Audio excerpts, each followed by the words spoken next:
Quem acompanha o canal há algum tempo já sabe que eu tenho diversificado e muito as leituras que tenho feito. De um início de coleção totalmente focado em mangás, as portas se abriram para os quadrinhos ocidentais, apesar de eu manter uma certa distância ainda dos super-heróis. Dentro desta diversificação, eu fui convidado por outros canais a conhecer os fumetti, os quadrinhos italianos. E até agora, todas as obras que eu li apresentaram histórias que foram do meu agrado, desde Ken Parker e Julia Kendall, criações do Berardi, passando aí por obras que eu li verdade, menos volumes, como Tex e Dylan Dog, até chegar em Dragoneiro, que talvez hoje é a principal obra, ou a obra Bonelli que eu mais gosto de ler. E talvez estes sejam de fato os personagens mais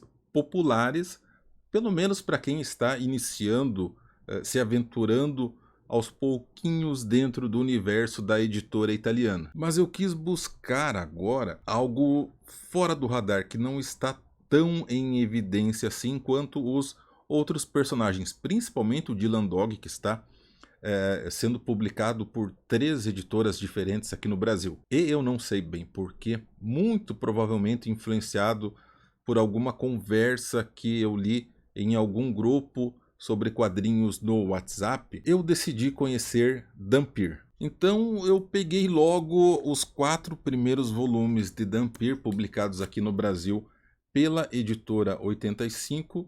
E eu sei que não é necessário você comprar logo de cara uma quantidade tão grande assim de materiais para conhecer um personagem, mas eu sou assim, apesar de não aconselhar vocês a fazerem isso de forma alguma. Se quiserem conhecer qualquer obra, qualquer personagem, comecem aos poucos, peguem um volume por vez, talvez busquem conhecimento sobre aquele universo de uma outra forma, sem ser a física, para que tenham uma noção se aquela obra realmente é para você ou não. E depois desta introdução gigante, eu apresentarei a obra para vocês, pelo menos a impressão que eu tive referente a este primeiro voluminho aqui, que eu já fiz a leitura. Depois mostrarei um pouco sobre os aspectos físicos do material, bem como a arte dos ilustradores aqui, e no final do vídeo darei a minha opinião se eu recomendo ou não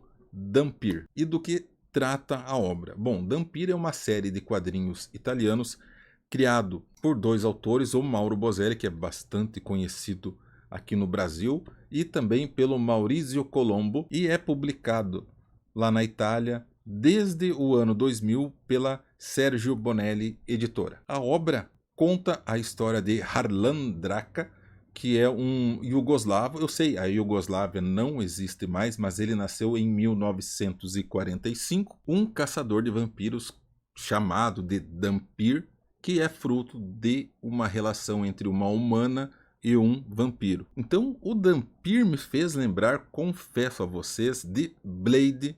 Vocês já devem ter assistido aos filmes com o Wesley Snipes. Recentemente ele retomou o papel dentro da franquia Deadpool. E sim, Dhampir e Blade compartilham algumas semelhanças, pois ambos são híbridos entre humanos e vampiros que lutam contra criaturas sobrenaturais. Ambos os personagens tratam de temas diversos, mas o principal é a luta contra a natureza perversa que eles herdaram. No entanto, as obras se distinguem porque Dhampir tem uma temática mais ligada ao terror e ao horror sobrenatural, enquanto Blade possui principalmente elementos de ação e ficção científica. Além disso, o Dhampir aqui, na figura do Harlan Draka, ele não é um herói, mas um anti-herói. Eu sei que a diferença entre eles é bastante sutil, mas é algo significativo, porque o herói, ele busca fazer o bem sempre de uma forma bem clara, bem direta, transmitindo de certa forma virtude, enquanto o anti-herói, ele é um ser mais complexo. Muitas vezes ele anda por um caminho sombrio para atingir o mesmo objetivo que o herói possui, que seria derrotar as forças do mal, as forças das trevas. E talvez por isso eu tenha gostado tanto do personagem.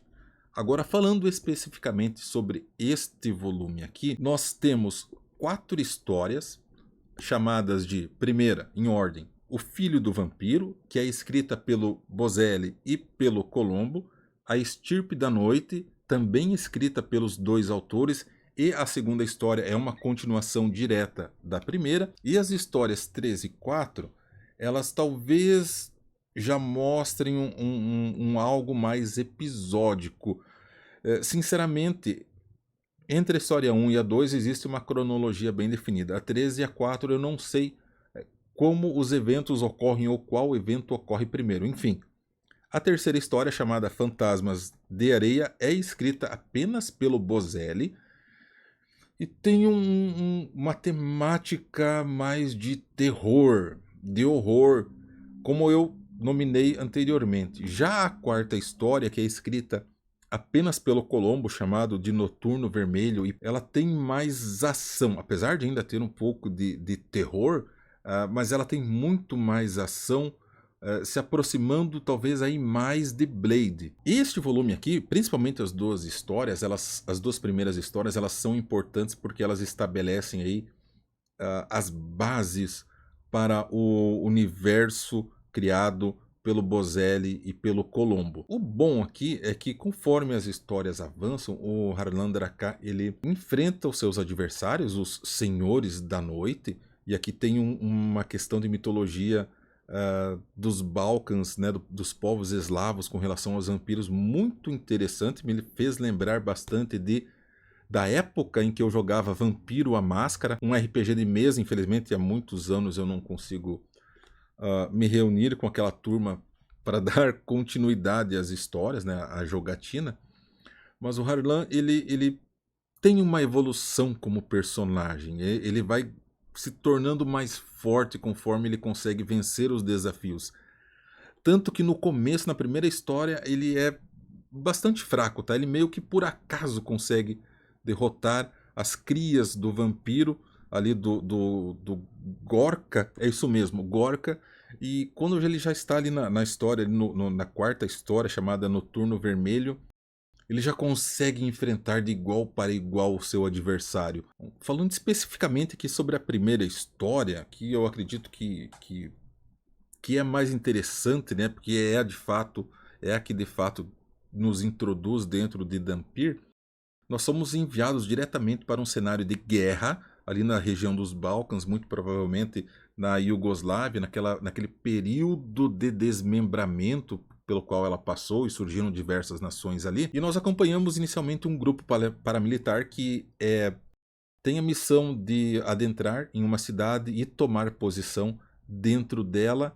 E quando eles chegam no centro dessa pequena cidade, que é uma vila na verdade, eles encontram um grupo aliado que chegou primeiro e que foi totalmente aniquilado. Eles até se perguntam se foi a população local que fez aquela atrocidade, mas quando eles entram na igreja, eles encontram todas as pessoas lá e nenhuma com vida. Na verdade, há uma única sobrevivente, uma senhora já bastante idosa, e que diz que aquelas atrocidades que ocorreram foram obra de demônios e que apenas Dhampir poderia resolver a situação.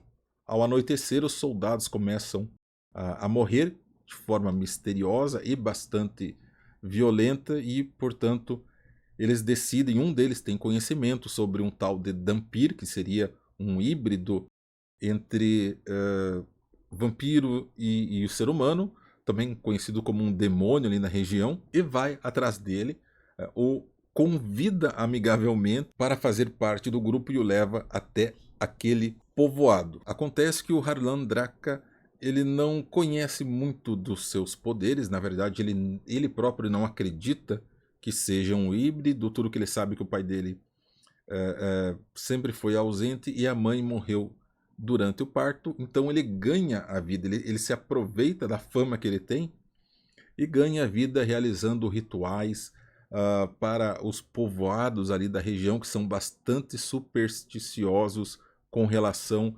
aos vampiros. E falando sobre os vampiros especificamente, essa primeira parte, as duas primeiras histórias aí me lembraram bastante aquele filme que talvez vocês já tenham assistido. Os Garotos Perdidos passou muito na década de 90 na sessão da tarde na Rede Globo, porque esses vampiros têm um visual assim mais punk, mais daquela época, pelo menos no início, tá? E isso talvez tenha ativado alguma coisa aqui na minha memória e tenha me influenciado a gostar ainda mais de Dhampir. Além disso, nesta primeira história que nós somos apresentados a 4 personagens, além é claro, do Harlan Draká, que eu já citei, mas nós temos o Gorka, que é o Senhor das Trevas, o primeiro grande inimigo que o Dhampir enfrenta.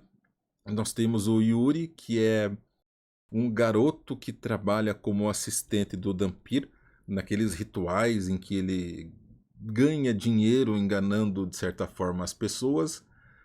Temos a Tesla, que é uma vampira que acaba se tornando prisioneira do Harlan, e ele acaba se compadecendo com ela, então ela se torna uma renegada, e o líder dos paramilitares, desse primeiro grupo paramilitar que nós encontramos aqui na história, que é o Kurjak, que tem a missão então de manter aquele posto dentro daquela cidade, e ele é um guerreiro bastante ideológico, eu diria. Enfim, dos 4 citados aqui, apenas 2 chegarão vivos até o final da segunda história. Vocês podem se surpreender, tá? E sobre os aspectos físicos desse material, eu farei a inversão da câmera aqui, colocarei em cima da mesa para que vocês possam ver melhor a parte física e também a arte deste material. Bom, deixei a câmera bem pertinho aqui para vocês não perderem os detalhes. Esse material aqui conta com 386 páginas. O preço de capa, R$ 54,90. Claro, tem um frete aí porque você compra direto da editora, mas tudo é negociável a depender do volume de compras que você faz. É um material em capa cartão com orelhas, né? Tem uma guardinha aqui bem bacana. E como eu disse anteriormente, conta com 4 histórias. Eu vou passar para vocês, mas isso aqui é um material bem gostoso, cara, para você fazer o folheamento dele. Normalmente a gente pega os materiais assim, eles são mais durões, né? Principalmente os tankô.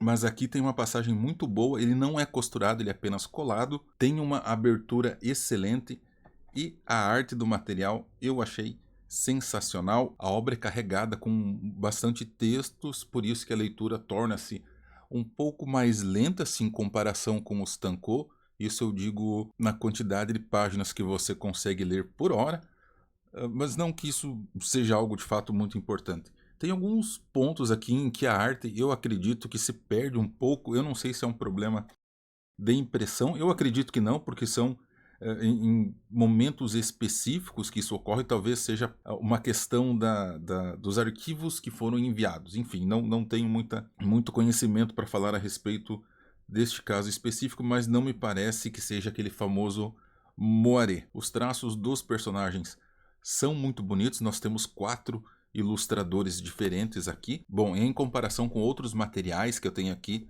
com o mesmo tamanho, claro, ele poderia ser capa dura, poderia ser costurado, mas isso apenas encareceria o valor final do produto. Nesse sentido, eu que sou meio chato, eu gostei.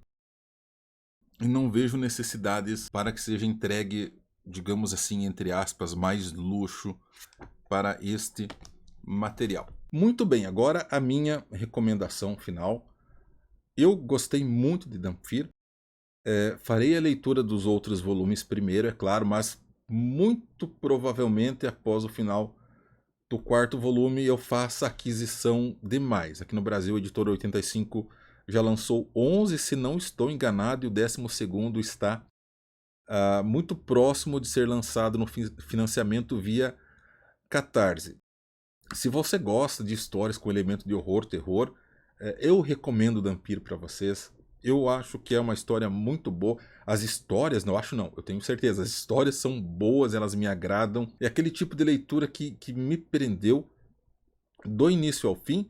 Demorei um pouquinho mais do que o habitual para ler, porque de fato tem mais textos do que normalmente a gente encontra, por exemplo, em volumes tanco de mangás. Então aqui nós teríamos um 2 em 1, né, um formato 2 em 1, mas eu diria que eu levei quase o dobro de tempo para fazer a leitura deste material se comparado aos demais. Fica a minha recomendação e o meu aviso novamente: busque conhecer o personagem, pesquise sobre ele, não fiquem apenas aí com a minha visão, tá? É uma questão mais de gosto pessoal mesmo, mas no geral, com certeza, eu recomendo para vocês Dhampir, da editora 85. E se você me acompanhou até o final de mais um vídeo, meu muitíssimo obrigado.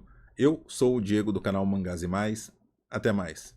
E o meu muito obrigado a todos os membros apoiadores deste canal.